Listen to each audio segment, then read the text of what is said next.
Terima kasih karena sudah subscribe. Jangan lupa tekan tombol lonceng. Oke guys, assalamualaikum, kembali lagi ke channel saya Charhalik. Sekarang saya akan membuat reaction tentang menegakkan aksi militer Indonesia, bebaskan kapal ini dari perompak. Jadi video ini saya pun belum tengok lagi, tapi kita sama-sama tengok.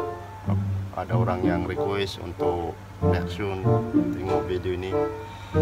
Jadi sekarang saya sudah buat. Jadi kita sama-sama tengok guys. Sebelum tuh siapa yang belum subscribe, tekan tombol merah di bawah. Yang sudah subscribe tuh terima kasih banyak-banyak. Jom kita lanjut guys.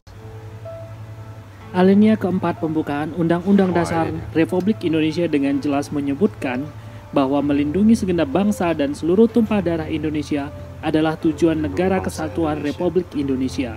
Artinya, jika ada orang Indonesia ataupun entitas yang berbendera Indonesia, ini guys, video ini guys saya ambil daripada analisis militer dan menyelamatkannya.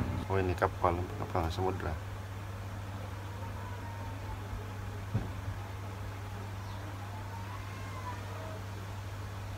Wah, ini yang perompak-perompak nih.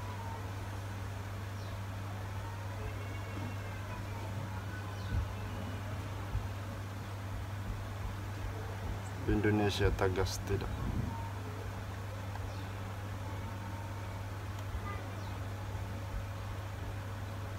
Kisah drama aksi militer Indonesia dalam menyelamatkan kapal MV Sinar Kudus ini, kita akan membahasnya dalam video kali ini. Tetapi sebelumnya, pastikan subscribe channel analisis militer ini ya. Analisis militer. Kapal MV Sinar Kudus sendiri adalah kapal kargo berbendera Indonesia milik PT Samudra Indonesia. Kisah bermula ketika kapal MV Sinar Kudus berlayar dengan muatan penuh bahan tambang ferronikel dari Sulawesi Selatan menuju Rotterdam, Belanda. Rencananya, bahan tambang berharga ini akan dijual ke pasar Eropa. Dalam pelayarannya menuju Rotterdam, kapal MV Sinar Kudus yang diawaki 20 orang ABK ini harus melewati Laut Merah menuju terusan Suez, Mesir agar bisa berlayar menuju Eropa. Nah, di sekitar Laut Merah ini merupakan wilayah samudra yang sangat rawan pembajakan kapal, terutama yang dilakukan oleh para pembajak kapal dari Somalia. Somalia sendiri ketika itu sedang berada dalam kekacauan luar biasa, sehingga pemerintahnya sendiri tidak bisa mencegah tindakan pembajakan kapal di wilayahnya. Tercatat sudah berulang kali kapal dagang milik banyak negara menjadi korban pembajakan di wilayah ini. Pada tanggal 16 Maret 2011, ketika kapal MV Sinar Kudus sedang berlayar mendekati Laut Aden, kapal asing mendekati kapal tersebut dan 5 orang asing bersenjata lengkap berhasil naik ke atas kapal MV Sinar Kudus. Kelima orang asing ini ternyata adalah gerombolan pembajak kapal dari Somalia. Para pembajak ini pun mengancam 20 orang ABK kapal MV Sinar Kudus dan menjadikan mereka sebagai sandera. Posisi kapal MV Sinar Kudus ketika dibajak itu berada di sekitar 845 km dari pantai timur Somalia dan sekitar 600 km dari tenggara Oman. Kabar pembajakan kapal Indonesia ini akhirnya sampai kepada pemiliknya PT Samudra Indonesia dan juga pemerintah Indonesia. Gerombolan pembajak ini meminta tebusan sekitar 3 juta dolar atau sekitar 36 miliar rupiah agar kapal MV Sinar Kudus dan krunya dibebaskan. Sembari menunggu jawaban dari pemilik kapal, para pembajak ini menjadikan kapal MV Sinar Kudus sebagai kapal komando untuk membajak kapal-kapal lain yang melewati wilayah tersebut. 2 hari pasca dibajak, sebenarnya ada harapan kapal MV Sinar Kudus ini bisa dibebaskan. Kala itu, tepatnya tanggal 18 Maret 2011, kapal perang India yang berpatroli di sekitar wilayah tersebut berpapasan dengan kapal MV Sinar Kudus yang sudah dikuasai oleh perompak. Kapal perang India tersebut berusaha membebaskan MV Sinar Kudus dan terlibat insiden kecil baku tembak dengan para pembajak kapal MV Sinar Kudus. Menyadari hal ini, pimpinan pembajak menodongkan senjatanya kepada kapten kapal MV Sinar Kudus dan menyuruh seluruh ABK berteriak meminta agar kapal perang India tersebut menjauh. Menyadari ancaman pembajak yang membahayakan nyawa ABK kapal MV Sinar Kudus, kapal perang India ini pun akhirnya menjauh. Niat personel kapal perang India menyelamatkan justru membawa para ABK ke dalam kondisi bertaruh nyawa. Kalau macamnya dia punya timbak sangat kuat. Indonesia pun memutuskan akan mengadakan operasi militer untuk membebaskan kru dan kapal MV Sinar Kudus dari para pembajak.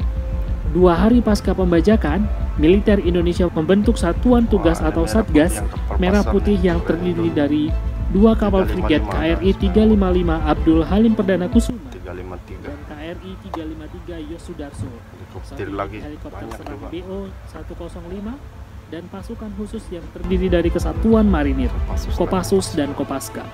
Pengiriman kekuatan militer ini dilakukan bersamaan dengan upaya negosiasi yang dilakukan PT Samudra Indonesia sebagai pemilik kapal dengan perwakilan pembajak. Satgas Merah Putih diberangkatkan dari Jakarta pada tanggal 23 Maret 2011 menuju kota Colombo, Sri Lanka. Satgas ini tiba di Colombo pada tanggal 29 Maret 2011 dan melakukan pembekalan ulang untuk melanjutkan misi ke wilayah Somalia. Tanggal 4 April 2011, Satgas Merah Putih pun tiba di perairan Somalia dan melakukan pengamatan keberadaan target kapal MV Sinar Kudus. Ternyata kapal tersebut sudah dibawa pembajak turun jangkar di dekat kota yang dikuasai oleh gerombolan pembajak. Hal ini tentunya sangat menyulitkan militer Indonesia membebaskan ABK dan kapal MV Sinar Kudus. Belum lagi fakta bahwa kapal MV Sinar Kudus bersandar berdekatan dengan 8 kapal negara lain yang juga merupakan korban pembajakan. Dan kapal MV Sinar Kudus sendiri dijaga ketat oleh puluhan orang pembajak bersenjata lengkap. Kondisi semakin parah karena ternyata tidak semua ABK berada di kapal MV Sinar Kudus. Sebagian ABK MV Sinar Kudus dibawa ke tempat lain yang lokasinya tidak diketahui. Sehingga kalaupun kapal dan ABK yang berada di sana dibebaskan, sebagian ABK lain masih menjadi tawanan para pembajak, sehingga tentu sangat beresiko. Taktik ini sepertinya dipakai para pembajak agar negara-negara asal kapal yang dibajak tidak berani mengambil aksi penyelamatan. Tanggal 6 April 2011, Satgas Merah Putih berlayar ke pelabuhan Salalah di negara Oman untuk melakukan pembekalan ulang logistik. Ini untuk menjamin operasi militer ini bisa terus dilanjutkan hingga selesai. Tanggal 13 April 2011 dikabarkan negosiasi PT Samudra Indonesia dengan pembajak menemui titik terang. Perusahaan pemilik kapal ini bersedia membayar tebusan dengan jaminan ABK dan kapal MV Sinar Kudus dibebaskan. Pihak militer Indonesia menyusun rencana agar melakukan pengejaran kepada pembajak begitu kapal dan ABK MV Sinar Kudus dibebaskan. Untuk rencana ini, militer Indonesia menambah kekuatan dengan mengirimkan 1 kapal LPD KRI 592 Banjarmasin beserta sekitar 300 personil dilengkapi alutsista Gahar seperti tank amfibi, BMP-3F, Mariam Howitzer, LCPP, dan helikopter serbu Bell 412. Pasukan tambahan ini diberangkatkan dari Surabaya pada tanggal 21 April 2011. Penambahan pasukan dan alutsista tambahan ini adalah bagian antisipasi jika harus melakukan penyerangan ke wilayah darat Somalia. Tetapi ini merupakan opsi terakhir jika terpaksa dilakukan. Opsi pembebasan ABK dan kapal MV Sinar Kudus melalui negosiasi dan pembayaran tebusan terus dilakukan. Dan pada tanggal 28 April 2011, uang tebusan sudah disepakati dan akan segera dibayarkan. Namun, pemimpin pembajak tiba-tiba meminta tambahan uang tebusan dari $3 juta menjadi $3,5 juta. Hal ini membuat rencana pembayaran batal. Namun, proses negosiasi akhirnya berhasil menurunkan angka tebusan menjadi $3 juta dan proses serah terima uang tebusan dan pembebasan ABK beserta kapalnya dilakukan. Sebenarnya pada saat itu militer Indonesia sudah sangat siap untuk melakukan aksi militer menyerang target. Namun karena mempertimbangkan keselamatan ABK, opsi militer tidak bisa dilakukan sampai semua ABK dipastikan selamat. Dan pada tanggal 30 April 2011, proses penyerahan uang tebusan dari PT Samudra Indonesia akhirnya dilaksanakan. Setumpuk uang tebusan yang dikemas sedemikian rupa dan dilengkapi parasut dijatuhkan menggunakan pesawat Antonov ke perairan sekitar MV Sinar Kudus. Paket berisi uang tersebut dijatuhkan setelah memastikan keseluruhan ABK berada di posisi yang aman. Para pembajak meminta waktu sekitar 5 jam untuk menghitung uang dalam kapal MV Sinar Kudus. Secara total ada 35 orang pembajak berada di dalam kapal ini, di mana 16 orang berjaga di ajungan dan 17 orang menghitung uang di geladak kapal. Namun para pembajak ini rupanya punya rencana yang licik. Setelah uang berhasil mereka dapatkan, mereka meninggalkan kapal dan sepertinya menghubungi kelompok pembajak lain untuk datang dan kembali membajak kapal MV Sinar Kudus untuk kedua kalinya. Dan benar saja, setelah gerombolan pembajak pertama pergi, tak lama muncul beberapa kapal cepat dari arah berbeda yang berisi kelompok pembajak lain. Para ABK dan kapal MV Sinar Kudus yang baru beberapa menit merasakan kebebasannya kembali dalam bahaya. Para ABK langsung menyalakan sinyal darurat dan pihak militer Indonesia yang berada di lokasi yang tidak jauh segera mengutus helikopter serang BO-105 dan speedboat untuk menghalau para pembajak ini. Kontak tembak tak terhindarkan dan satu unit speedboat yang berisi 4 orang pembajak ini menjadi sasaran peluru dari personil militer Indonesia. Keempatnya dikabarkan tewas dan jatuh ke dalam laut. Sedangkan speedboat yang mereka tumpangi diamankan oleh pihak militer Indonesia. Menyadari kehadiran militer Indonesia, kawanan pembajak lainnya memilih mundur daripada menjadi korban di tangan militer Indonesia.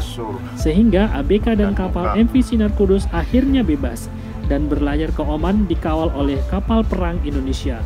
Dan selanjutnya kapal MV Sinar Kudus melanjutkan perlayarannya ke Rotterdam, Belanda, membawa muatan ferronikel seperti rencana semula. Nah, kisah penyelamatan ABK dan kapal MV Sinar Kudus ini menjadi salah satu bukti bahwa Indonesia tidak akan tinggal diam jika bangsa Indonesia diusik oleh pihak lain. Tentu kita sangat berterima kasih kepada semua pihak yang terlibat dalam aksi penyelamatan ini. Sekian dulu video kali ini, semoga video ini bermanfaat. Oke guys, itu saja daripada saya.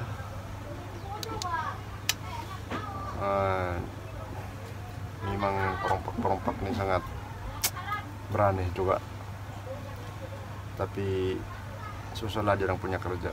Kalau orang kerja yang halal, bukan setakat merompak. Oke guys, itu saja. Siapa yang belum subscribe, tekan tombol merah supaya tidak ketinggalan saya punya reaksi seterusnya. Yang sudah subscribe itu terima kasih banyak-banyak. Bye. Terima kasih karena sudah subscribe. Jangan lupa tekan tombol lonceng.